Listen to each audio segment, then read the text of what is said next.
બધાયનો હક લાગશે એને જ્યારે પહેર્યું માતાજી ગૌચરમાની પ્રસાદી છે અને બધા એક એક વાત કરે બધાયને માની સુંદરીઓ મળશે એમના વારે પડશે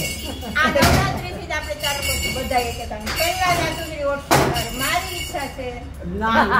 એ તો બને છે એમની ભક્તિ એટલી બધી છે ને ના કાઈ ભક્તિ એટલે માની પડું તમને માતાજી હોય ને તમારે મારી ઈચ્છા શરૂઆત તમારી કરો અમે બધાય જે પ્રસાદી